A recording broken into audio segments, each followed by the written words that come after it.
Today it's a great pleasure for me to introduce a fellow Norwegian, Terje Vangbo, or Terry as we call him here, because Terje is too hard to pronounce.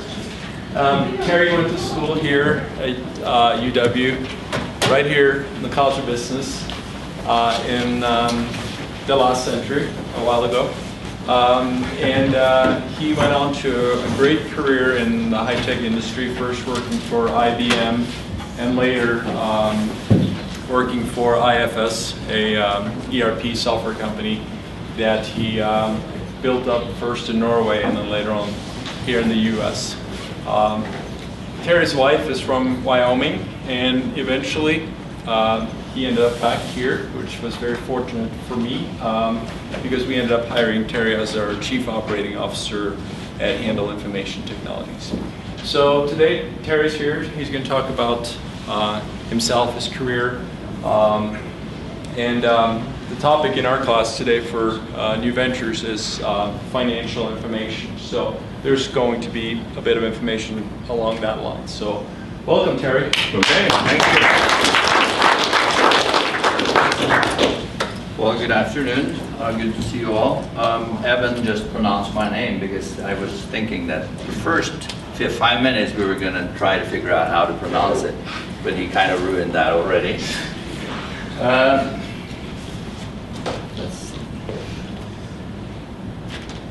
As Evan said, I went to UW longer ago than I'd like to admit, some 35 years ago or so, which makes me about 60 now. So, and you guys, you have to go out there and be successful entrepreneurs, or you end up like me, having to work for someone like him. I did a Bachelor of Science in General Business and an MBA here at UW. I'm from Norway originally, just like Evan. And I came here by the way of being a cross-country skier. So I had a scholarship at UW as a cross-country skier. Back then they had nice scholarships for people like me. So I got to be here for 5 years and ski and do lots of other things. Had lots of fun. I enjoyed that. I have about 35 years of experience in the IT application software industry, and I'm going to talk a little bit about that. I worked for IBM for a while as a sales rep, Pricewaterhouse and PA Consulting as a management consultant, and then I worked for ABB, which is a large Swiss-Swedish corporation that I'm sure you heard about, and then most of my career I worked for a company called IFS, which stands for Industrial and Financial Systems, and it's a Swedish, now global software company that we competed with SAP and Oracle in selling ERP systems. And I'm going to talk quite a bit about that. Before I do that though, I thought I'd share some thoughts about entrepreneurs. You know, when we think about entrepreneurs, we think about, you know, Steve Jobs or Mark Zuckerberg, and I bet that most of you won't do as well as they did. But entrepreneurs are many things. You know, there are many different types of individuals that are entrepreneurs. They can have many different personalities. I'm sure you heard about entrepreneurial personalities. There are certain traits you have that it takes to be an entrepreneur. And I think that's true, but I think that many people can be entrepreneurs, whatever personality traits you have. Obviously, there's many kinds of businesses that entrepreneurs start. It can be a software company, it can be, you know, it can be a coffee shop, it can be a manufacturing company, it can be a franchise of some kind. There's no limit to what kind of businesses that can be started. Entrepreneurs can be individuals, like Evan started Handel IT a while back, or it can be groups, and you can be an entrepreneur at any age. I kind of became an entrepreneur through taking the opportunities that were presented to me when I was in my late 30s. Before that I worked for others. So it's never too late. And I wanted to say that if you're an entrepreneur, it's very different, because then you start out working for a small company, and something that I'd like to share with you. If you work for a small company or a startup, you have to use your brains, you have to figure it out. If you work for a large corporation, you get put in somewhere to follow rules. And I worked for both. I worked for IBM, I worked for ABB, and they were very rules driven. You know, this is what you do, this is your little piece of the pie, and this is what you do. Very different from working from a small company, a new startup.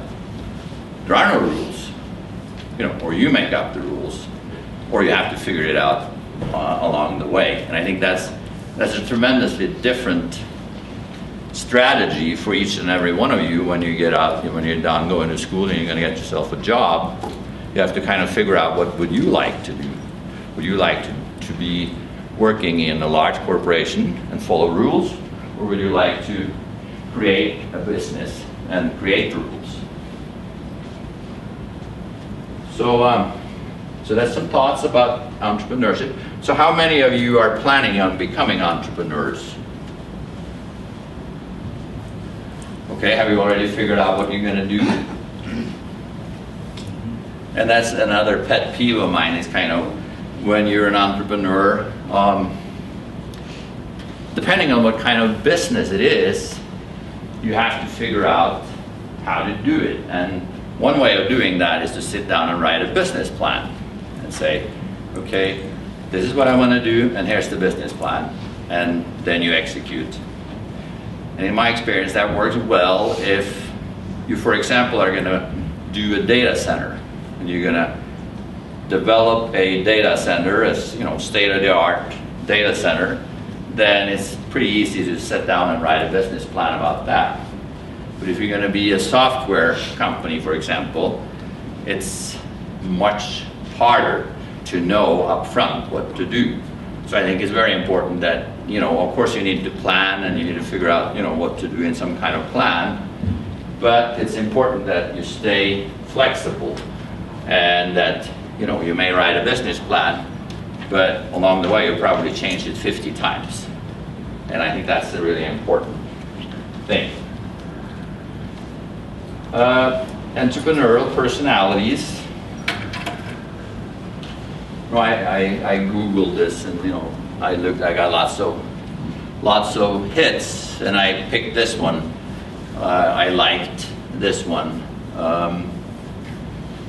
And you don't need to have all these traits in order to be a good entrepreneur. But we as human beings, we're born with certain traits. You know, we're born with some things we're good at, and we're born with, you know, other aspects of our personality and who we are that may be not so good. And there's lots of tests out there. I'm sure many of you maybe have taken or are familiar with the Briggs-Myers test or other personality tests. They are used a lot in, you know, when people are out to hire, they let the candidates take tests. And I highly recommend taking those tests, because, you know, each and every one of you are who you are, and you can't do much about that. You have certain personality traits, but if you're aware of your strong suits and your weaknesses, then you can put effort and energy into getting better in the areas where you're weak. For me, for example, when I was on a management team in a large corporation, I was the only executive that was an introvert. And that has been a challenge for me throughout my career, and I had to figure out how to deal with that. I mean, I absolutely hate small talk. I can't stand it. And when you're in different settings, you need to learn how to deal with that. And I put a lot of effort into figuring out, how do I deal with the fact that I don't like small talk? Because you have to do it sometimes. So whatever your personality traits are, these are some that they say are good to have if you're going to be an entrepreneur. And I agree, they're good to have. But, you know, if you don't have all these and you don't feel you have all these, you'll still be fine. You can still be an entrepreneur. But it's interesting to look at yourself and analyze yourself, and then put the effort into the areas where you can improve. You know, not in the areas where you're really good. That's not where you need to practice. You need to practice in the areas where you're really not that good. Okay, so I'm claiming that anyone can actually become an entrepreneur. And I think it's a great thing that you've done to start out with getting yourself an education, because that's certainly going to help you. The thing about entrepreneurship, though, and entrepreneurs is that by far the majority of entrepreneurs fail. It's a risky business, you know. It's many companies that start up never get past their second birthday. So it's not just about becoming an entrepreneur, it's about becoming a successful entrepreneur. And that's, I'm sure, what you guys want to be. You want to be among the successful ones. A lot of people that are entrepreneurs have no education, and I think you have a leg up on most of them by getting the education you do. A couple of other my pet peeves is be yourself.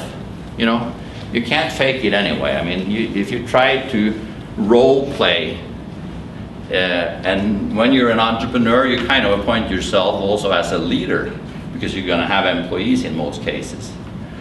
And if you're not being yourself, then you're going to run into problems, because people are going to see through that.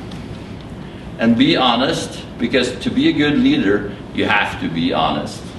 Because there are two things that, or some things that are incredibly important when you're going to lead others, and that is you have to, you know, they have to respect you and they have to trust you. And the way they do that is that you earn that respect and that trust. And I'll tell you more about my career later, but I had a guy, we acquired a company in Chicago, software company, and the guy who was kind of the COO there, I put him in charge of a branch, and we merged the company that I came from and the one we had bought, and I put him in charge. And after a couple of months, he came to me and he said, "Terry, they don't respect me." And I said, "Well, so what do you want me to do about it?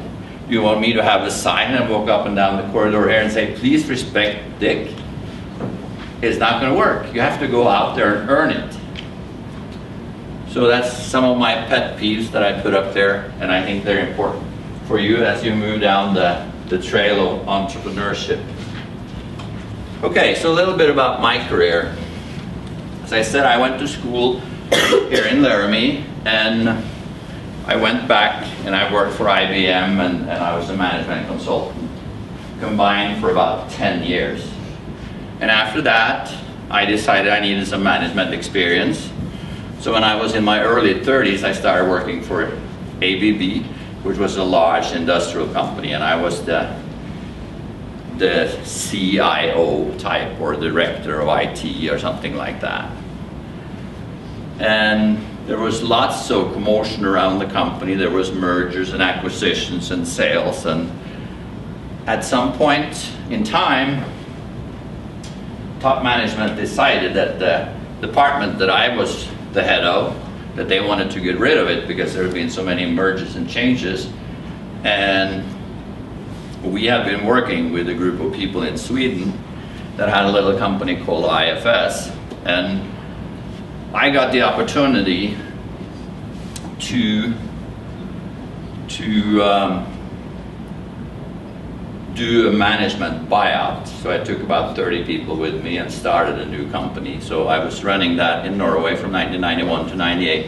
At the same time, I was the member of the IFS group executive team for 13 years, chairman of the board for a period of time that led up to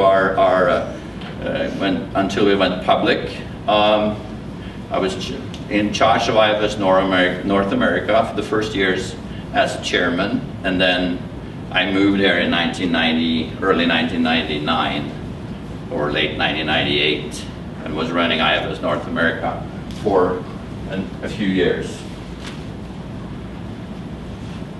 Okay, so when I got the opportunity to do the management buyout of the IT section of the company ABB I was working for. I joined IFS, and IFS then in Sweden had about 40 employees, and their revenue was about 6 million per year.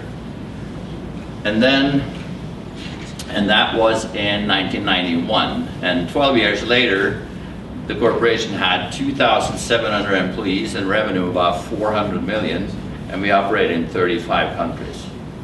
So I was part of that from 40 employees to 2,700, from 1 or 2 countries to 35 countries. And it was an interesting ride. Obviously the growth was fantastic and we did good. Obviously it wasn't all because of me, but I was part of the top management team that grew it from this, from a very ornate, almost nothing to 400 million in revenue. And that's actually, incidentally, that's about the same size as IFS is today, about 12 years later. It's 11 years since I left, and they still are about that size. And it's a public company listed on the Stockholm Stock Exchange. So as I said, I did the buyout from ABB, took 30 people with me. IFS, the Swedish company, they own 51% of the shares in IFS Norway, and then the employees, including myself in IFS in Norway, we owned the other 49 when we started out. The first years in Norway, we were, as I said, we started out with 30. After about 7 years, we had over 200 employees and about 30 million in revenue, and we were profitable every year. So we took it from a startup to become a good sized company, and currently they're a little bigger than that in Norway, but they're very successful.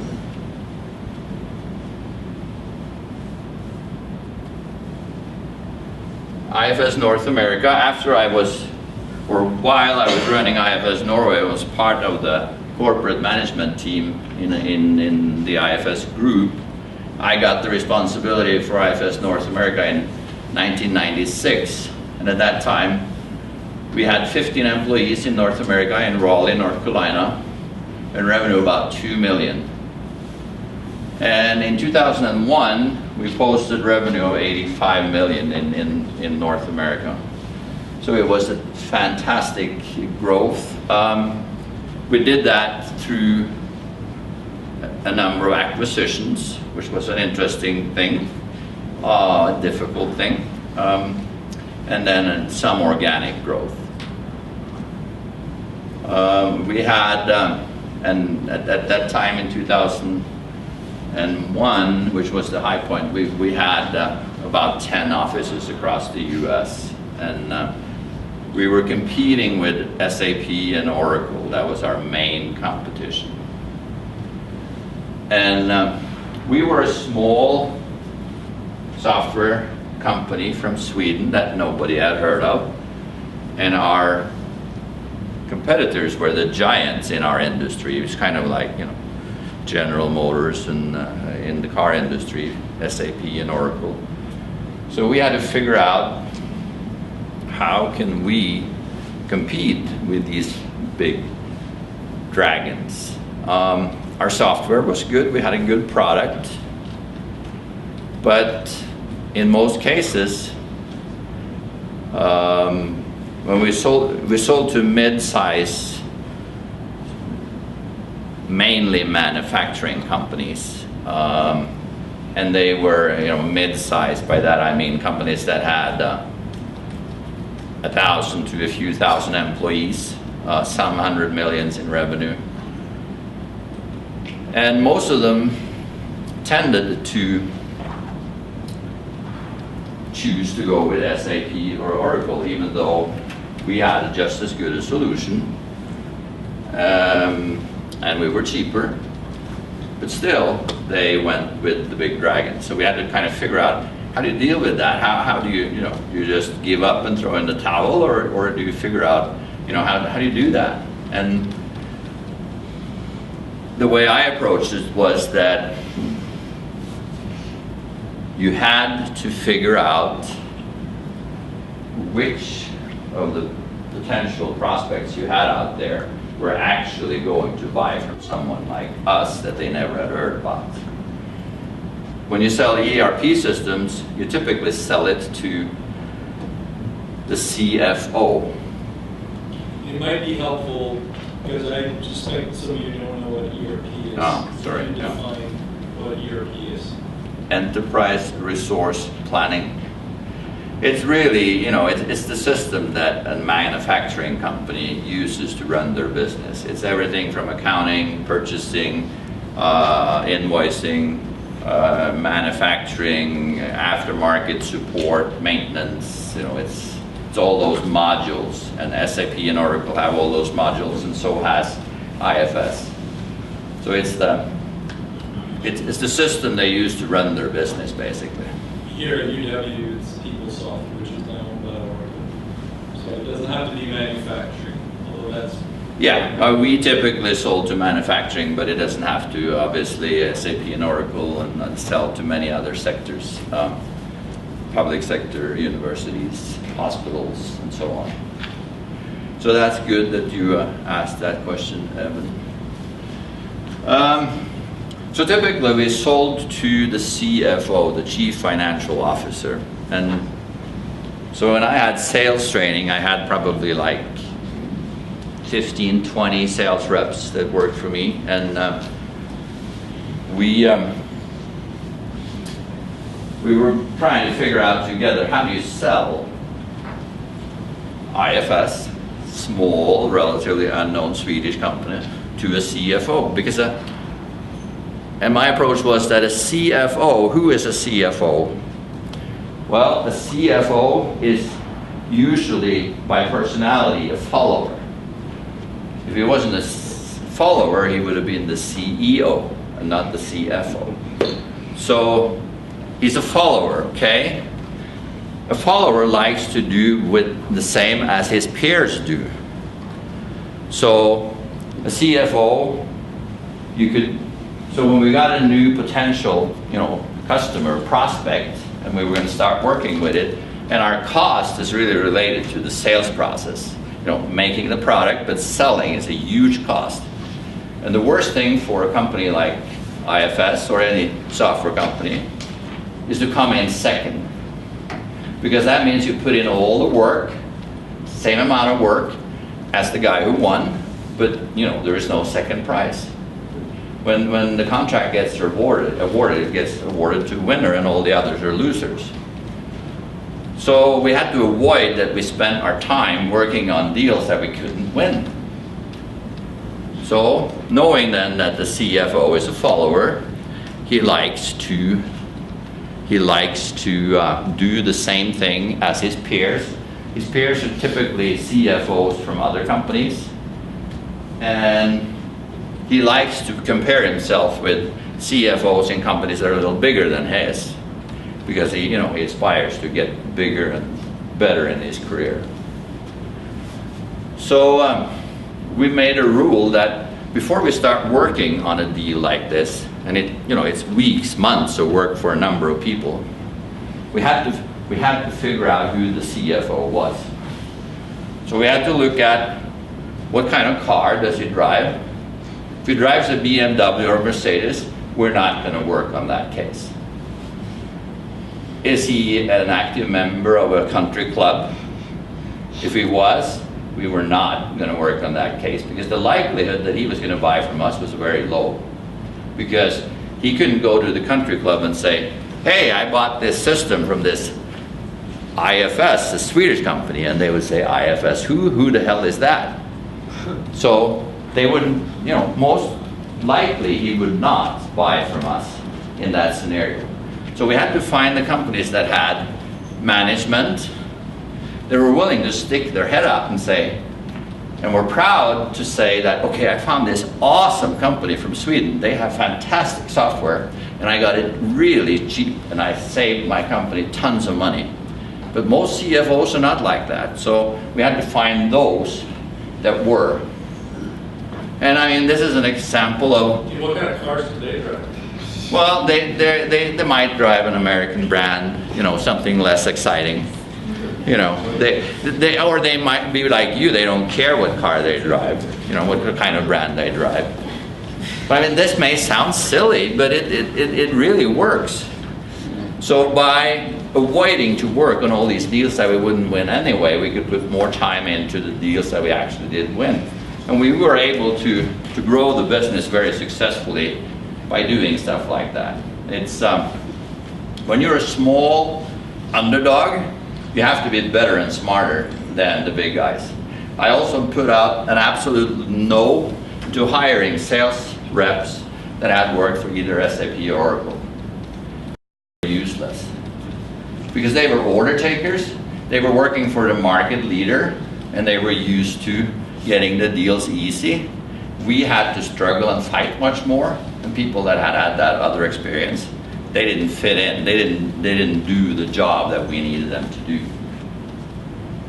So this is just an example as when you're working in a small startup entrepreneurial type of company, you know, you have to be smarter and you have to be better. And that's what makes you successful. Okay.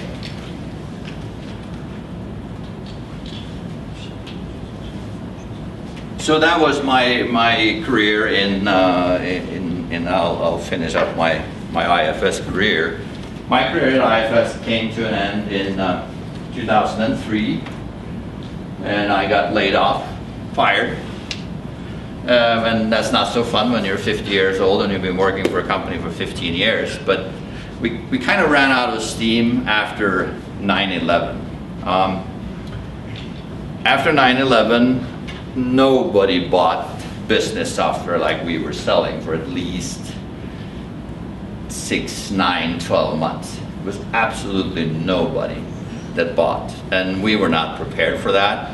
Our risk profile were a little bit too high, and we had been growing aggressively all over the world at the same time, and we got into trouble. And then the top management, my boss for all these years, got replaced, and the new management, they wanted new people, so I was fired.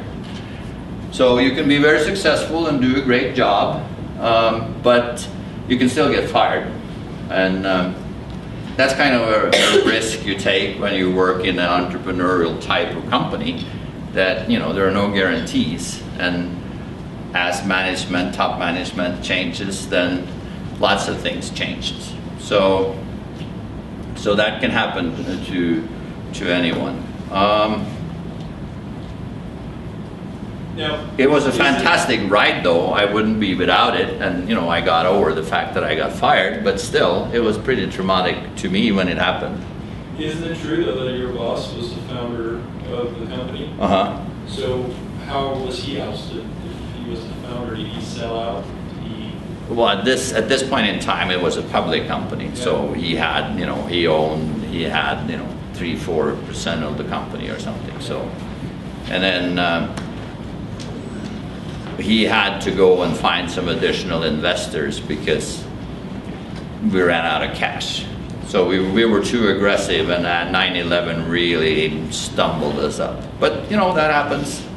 It's something you have to put into the equation when you work for a smaller company and you're in management. Then you know, you take on some more risk, and that's okay.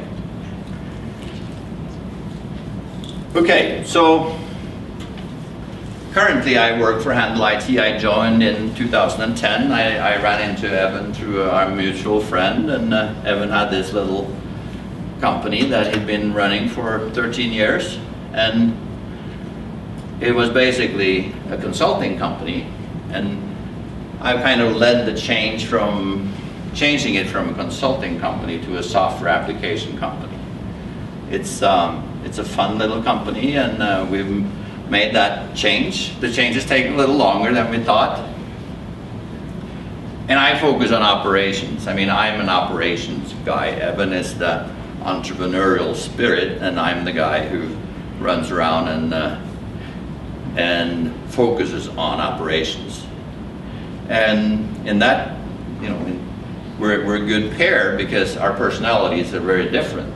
And that's very important that when you put together a company, whether it's your new little entrepreneurial company that you're going to set up here sometime in the future, you have to think about what kind of team do you need.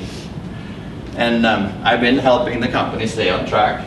And when I came, we put together a management team that had different personalities. So Evan is out to the left there. He runs around and sniffs on everything, and he's very, he's very energetic and a little flimsy. And then I'm the bloodhound. I sniff up all the details and figure out how we're going to put it together. And then we have Joe, that he's the one that has the whip and makes sure that we do everything we need. So this illustrates that when you put together a team in your new and entrepreneurial company one day, you have to figure out what kind of people do I need, and where are my strengths, and how can I supplement that with someone that has different qualities or different strengths and weaknesses. So that's how we did it in Handel. It's worked okay, hasn't it, Evan? I wanted to add something to what you said earlier about working on your weaknesses. I think sometimes working on your weaknesses can be really hard. No matter how much I want to be focused and stay and just sit at the desk all day, that's really hard for me. So sometimes can't you hire people who complement your weaknesses? Absolutely. That's what we've done. And that's kind of what you've done here. I mean, you have to, and I think that's very important that nobody told me when I went to school 35 years ago that I had to focus on who I was and my strengths and weaknesses and try to adapt my career to that.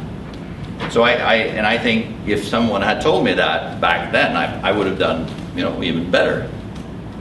So it's it's a good point that you can hire people to help you with that. I had a 3-year anniversary with Handel recently, and Evan hands out these little things to people who's been there for a number of years, and this is what I got. For 3 years helping us in getting better at saying no. And that's really, really, really important. But far biggest mistake that small companies does is that they spread themselves too thin. You look out and you say, oh, we have to look at where's the big market, you think that, you think in the millions or billions. But for a small company that starts out, it's amazing how small a piece of the pie you need to be successful. And saying no is one of my premier jobs at Handel. Handel used to do anything for anybody, anyone that wanted some kind of IT system, we could do that. And Handel was pretty good at doing that, but it's a business model that sucks because you get one-off customers. Every customer is different. It's impossible to support. It's not good for the vendor. Handel, in this case, is not good for the customer because they have no upgrade path. They have no way to go. So now we don't do these one-off. We say, okay, we're going to do this segment, and we build software for that, and that's what we do. Out of Laramie that was bought out by Honorable Capital, out of desk. They kind of chatted about this a little bit as well, that they had to turn away customers that didn't really fit their business model. Yeah. So how do you know when it's right to go from this size of you feel it in here. You have to feel it in there. But I mean, I think they got bought because they had been incredibly focused. They had a software that this very specific thing, and that's why they got bought. And it's incredibly important. How do you figure it out? Well, it's hard, but you have to use your brains. You have to. Running a small business is all about brains and figuring out what to do and what not to do.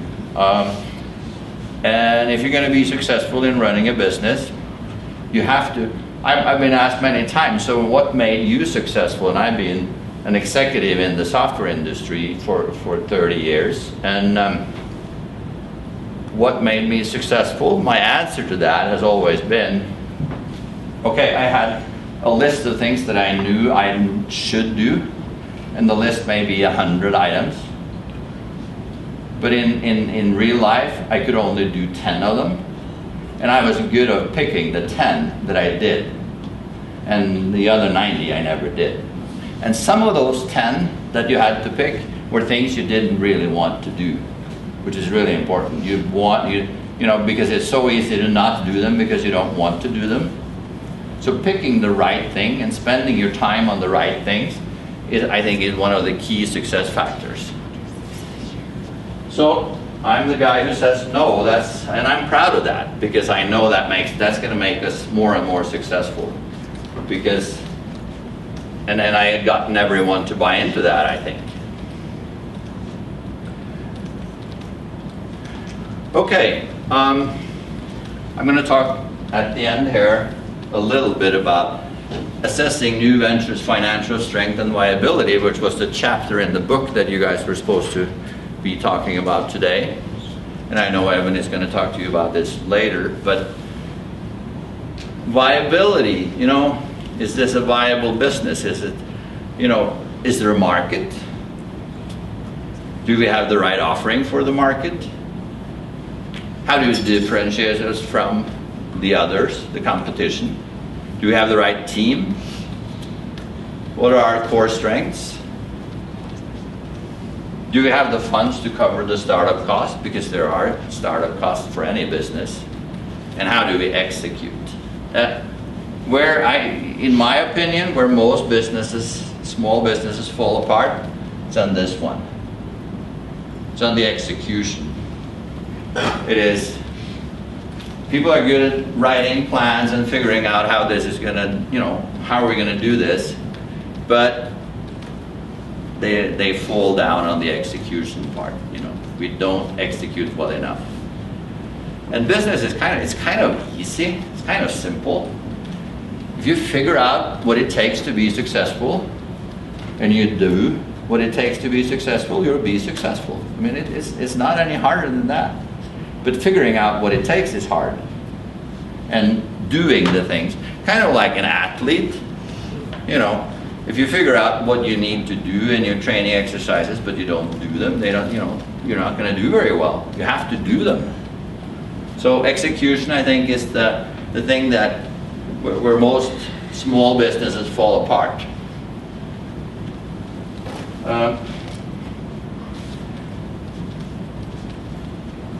Financial strength, well, most startups doesn't have a lot of financial strengths, do they? They have an idea and some people that want to, you know, do something with that idea, but they don't have a lot of financial strengths.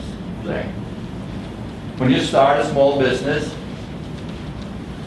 you have to have an operational budget forecast, you know, and it's nothing complicated. It's a small spreadsheet, and you have to have detailed understanding of all the costs and expected, you know, revenue streams. And you have to analyze and analyze and analyze. And you have to remember that cash flow, you run small businesses by cash flow. You don't run them by P&L or balance sheets. You run them by cash flow. And cash flow is tricky because depending on the kind of business, you're going to have to finance your setup. You're going to have people. They want salaries, and they want the salary before you have the revenue. You need to have an office. You have to pay rent before you get any revenue. If you sell goods, then you have to purchase the goods and get them in before you can sell them. And then, in a lot of types of businesses, if you're not on a cash or credit card type of business, and you send out an invoice, people will take 2 to 3 months to pay. So you have a gap of 2 to 3 months. You have to finance 2 to 3 months because that's the way it is. And a lot of people forget that. I can't stress enough that you have to analyze and understand all these money flows and all these budget items. And a lot of people over the years have asked me, do we have money in the budget for this and that? And I got news for them. There's no money in the budget. A budget does not have money in it. A budget is a forecasting tool. The money comes in through sales. If you don't have sales, it doesn't help that you have a cost item in the budget that says you can afford something, because it's not true. So there's no money in the budget, ever. There is a projection that if we sell this much, then we can afford to have these much costs. But no money in the budget. And you have to spend time on this. If you start a business without, I remember when I started IFS Norway, I sat night after night after night and did projections, and it seemed you have to get it under the skin, kind of. You have to kind of live it. And if you don't like to do stuff like that, you're gonna have to find someone to do it for you. So how many of you have a budget for your private life? 2, 3, 4? Sort of. What about the rest of you? Why don't you have a budget? Huh? Don't have any money. But I mean, you may get away with running your life that way, but you won't get away with running your business that way if you want to be successful. I mean, you have to take that seriously. And a lot of people with entrepreneurial spirit and personalities, they hate stuff like that. So if you don't want to do it yourself, you have to get help to do that. Financing. When you start a new business, you do equity. You put money in and you own the shares or whatever kind of setup you have. And if you start by yourself, you have to come up with that money. If you're a group of people, you all have to come up with that. If you have no money, you have to find it somewhere. Maybe you can find other equity partners, or you maybe have to borrow it. How easy do you think it is to go to the bank and say, hey, I have this great business idea, I need $200,000. How easy do you think that is? The banks operate this way, when you need the money, they're not going to give it to you. When you don't need it, they throw it after you. That's what banks do. So if you're going to start a business, you have to come up with some plan or with some money. Maybe you have a rich uncle or parents or girlfriend or boyfriend or whatever, but from somewhere it has to come. And borrowing from banks is very difficult. And then venture capital, I put that up there. It's not one of my pet peeves, and if you're a small startup, a venture capitalist isn't going to be interested in you anyway. But I'm not a big fan of venture capital companies. They do serve a purpose, but they operate on a business model where they have a hit rate of about 20%. So they invest in 10 companies, 8 of them fail, 2 of them are successful. How do you think the 8, and some of those 8 that fail, they may not fail and go out of business, but a portion will go out of business, some will stumble along. And so out of 10 people that get involved with venture capitalists, probably 80%, maybe even higher than 80%, because some of those that have success too are not going to be so happy because they got so little of the pot, what was left. So in my world, at least 85% of people that get in bed with venture capitalists end up really unhappy. Ever thought about that? It sucks, but that's the way it is. Well, a lot of times you may not have a choice.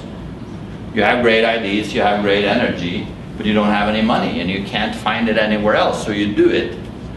And you're probably going to bitch about it for the rest of your life. So figuring out how to finance this stuff is important. It is possible to grow a business from funds generated by the business. It's possible, but it's slow. If you want to grow fast, you need more funds. Do you have any examples of companies that you would know that grew organically like that? Pardon? Do you have any examples of companies that we might be familiar with that grew organically like that? Well, we're one of them. That's why I have been running a company for 16 years. You know, we could have probably done it a lot faster, and we wasted a lot of money. Yeah, I mean, I think most of the larger companies that you're familiar with out here, you know, they have had, you know, they going public could have been go public, but you know, for the small startup, that's kind of silly because it takes a long time. Venture capital is actually also silly because they're not interested in companies that do less than 10 million or so. So it's hard. I think many have started out that way. You know, you have angel investors. You know, there are not quite the venture capital model, but that, you know, that do early investment in a bunch of companies. So there are some sources, but it's a difficult one, and you better figure out how to do that. Some experiences, lastly. Things in general take 2 to 3 times longer than you think. You know, when I started working for Evan a little over 3 years ago, you know, there was no limit to what we were going to do in these first 3 years, and we've done good work, but it has been much slower, hasn't it, Evan? Mm-hmm. And then listen and learn and think. I mean, running and starting a small business, I believe, to some degree, is to go against the mainstream. Is to trust yourself to figure things out. Small businesses need to be agile and flexible. If you write a business plan and you see that things don't quite work, then change. I mean, if you have a plan, stick with it, but it's allowed to change it when you have good evidence to do it. Make adjustments and changes as needed. Stay focused. Operations is important. The stuff that I do, if you don't enjoy it, you know, you have to find someone to help you control your business. And success comes through good execution. And finally, I'm going to tell you a little story about 2 friends of mine that live down in Centennial in the south side of Denver. And there's a company called Pure Color. So they both used to work for me in IFS. They're about 50 years old. The guy is from Norway, just like Evan and me, and his wife is from Denver. And his wife was an awesome sales rep that worked for me a while back. She has a severe heart condition. She's 48 years old, and she's had a number of open heart surgeries, and she is disabled. So she's on Medicare and disability and stuff like that, so she can't work. But she has an awesome brain. So out of their kitchen, she started working on, she came up with the idea that, you know, there is so much poison in the food we eat.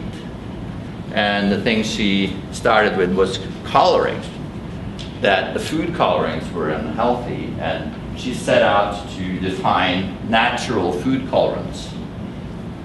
And she worked on that, found some professor in California, some old guy, and she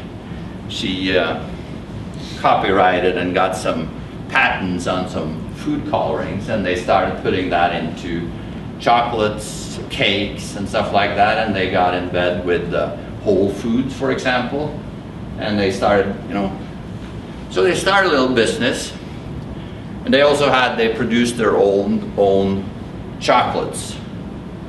So they probably had revenue of, you know, a couple of $1,000, $3,000 a month doing food colorings and chocolates.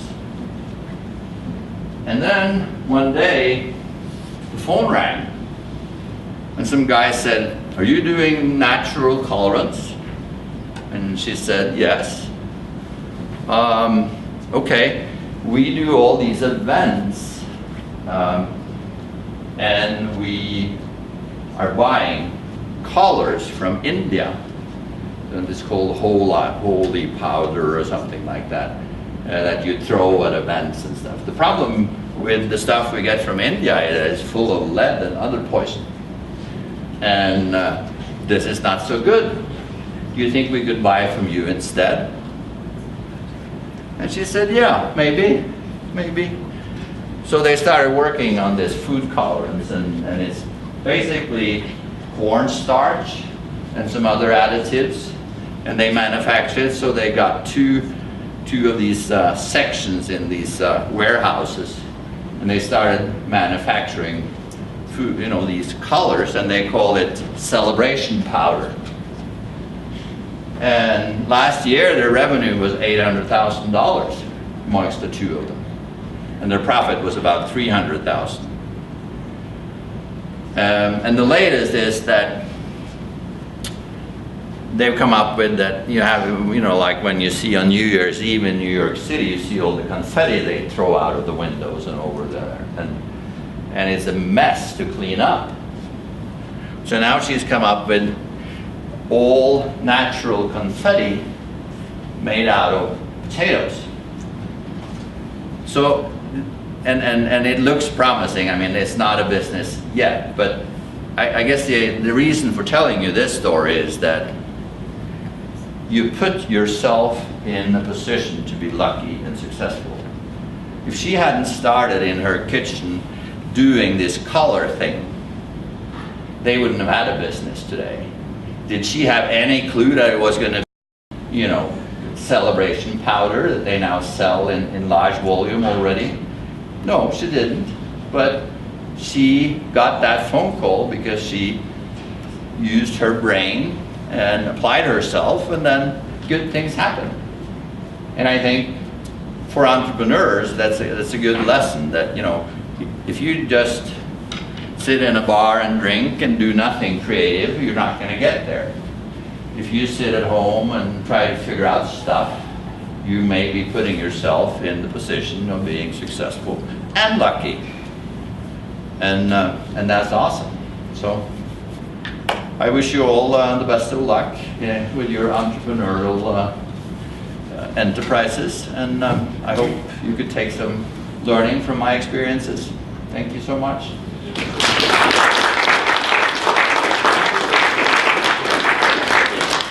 We have time for some questions for Terje. One question I would ask you is, you know, when you started IFS Norway,